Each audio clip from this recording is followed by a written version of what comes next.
아, 회화 공부를 해야 되겠다 하고 공부 방법을 찾아보면요, 대부분의 공부 방법이 말하기에 초점을 맞춰져 있거든요. 영어 회화 공부는 입으로 하는 게 아니라, 저도 영어 회화를 한때 되게 많이 다양한 방법을 시도를 해봤었거든요. 회화 학원을 다녀본 적도 있었고, 회화 스터디 같은 데 들어가서 공부를 해본 적도 있었고, 사실 이것저것 많이 시도를 해봤었고, 실패도 대부분 다 실패를 했죠. 자, 그러다가 결국 성공을 해서 지금 영어 회화를 나름 자유롭게 할 수 있게 됐어요. 그래서 이제 제가 어떻게 회화 공부를 했었는지 그 방법을 알려드리려고 하거든요. 제가 실패했었던, 그러니까 회화 공부에 실패했었던 공통적인 이유가 있었어요. 뭐였냐면, 저는 회화를 입으로 하려고 했었던 게 가장 큰 원인이었었던 것 같아요. 회화 학원을 가거나 스터디를 하거나 하면 입으로 따라하고 입으로 말을 하는 그런 활동에 초점이 맞춰져 있단 말이에요. 그리고 저도 그렇게 해봤었는데, 문제가 뭐냐면, 그렇게 입으로 하는 회화는 근본적인 내 회화 실력이 쌓이는 그런 연습이 아니었던 거예요. 예를 들어 회화를 하기 위해서 문장을 달달달달 외워서 그 문장을 입으로 말을 했어요. 그거는 영어 회화를 하는 게 아니라 그냥 외운 문장을 그 순간에만 말을 하는 거잖아요. 그러니까 내가 다른 상황이 됐어요. 혹은 완전히 다른 주제로 얘기를 해야 돼요. 그러면 또 한마디도 못하게 되는 거잖아요. 저는 이게 너무너무 답답했었거든요. 내가 어떤 주제로도 내 생각을 조금 자유롭게 영어로 말을 하고 싶었었거든요. 그래서 저는 어떻게 했었냐면 듣기 연습을 했었거든요. 듣기 연습을 하니까 비로소 말할 수 있는 능력이 생기더라고요. 저는 처음에 듣기랑 말하기가 각각 별개의 활동인 줄 알았어요. 근데 제가 해보니까 이게 별개의 활동이 아니라 이어지는 활동이었던 거예요.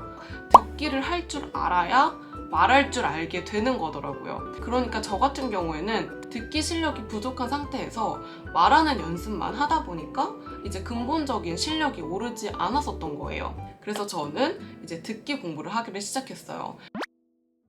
그래서 듣기 공부는 제가 미드를 보면서 했었거든요. 같은 미드를 굉장히 여러 번 반복해서 보면서 그 미드를 거의 통째로 외우다시피 해서 이제 듣기가 뚫렸었어요. 입을 꼭 다물고 그 에너지와 시간을 100% 귀에만 쏟아서 이제 듣기 공부에만 제가 매진을 했었거든요. 그래서 결국에는 일정 시간이 지나니까 이제 귀가 뚫리더라고요. 그리고 나서 입을 열기 시작했었거든요. 듣기 실력을 갖추고 나서 입을 여니까 내가 말하는 연습을 따로 하지 않았는데도 불구하고 영어로 어느 정도 말이 나오더라고요. 근데 이제 완전히 유창하게 막 원어민처럼 나오는 거는 아니고, 아직까지도 원어민처럼 말을 하지는 못하지만 그래도 그 옛날에 내가 막 외워서 그때그때 말했던 그런 영어랑은 완전 다르게 나오더라고요. 그러니까 내가 영어로 스스로 생각을 해서 스스로 말을 하는 그런 힘이 나한테 생겨 있더라고요. 그래서 자유롭게 제 의사 표현을 할 수 있는 그 정도 수준의 영어가 제 입에서 막 나오는 것을 경험을 했었거든요. 그리고 나서는 이제 말하는 연습에 조금 더 초점을 맞춰서 이제 회화 공부를 하기를 시작했어요. 그래서 이제 제가 한국에 있었으니까 한국에서 최대한 영어로 말할 수 있는 기회를 찾아다녔어요. 아르바이트도 막 이태원에서 하고, 친구들도 이제 외국인 친구를 많이 사귀기 시작했어요. 외국인 분들을 대상으로 하는 봉사활동도 하고, 화상 영어도 하고, 영어로 계속해서 말을 하면서 그때부터는 말하는 연습을 해 나갔었거든요. 그때 제가 배운 거는 뭐였냐면, 내가 이미 가지고 있는 이 회화 실력을 다듬어 나가고 있구나 라는 것을 느꼈어요.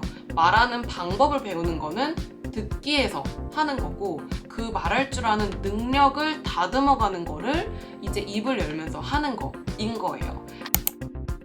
영어 회화 공부는 입으로 하는 게 아니라 귀로 공부하는 거라는 거, 이거를 알려드리고 싶었어요. 영어 회화를 조금 더 잘하고 싶은 분들은 내가 지금 원어민 말을 알아들을 수 있는지 그거를 한번 꼭 체크를 해보시고, 나는 알아들을 수 있는 정도다 하면은 회화 연습을 조금 더 하시면 되는 거고, 아직 나는 듣기 실력이 많이 부족한 것 같다 하시면 회화를 잘하기 위해서 듣기 실력을 조금 더 쌓으시면 도움이 많이 될 수 있을 것 같아요. 다음 영상에서는 구체적으로 어떻게 말하는 연습을 해 나갔었는지 그거에 대해서 또 다시 한번 자세하게 말씀을 드려보도록 할게요.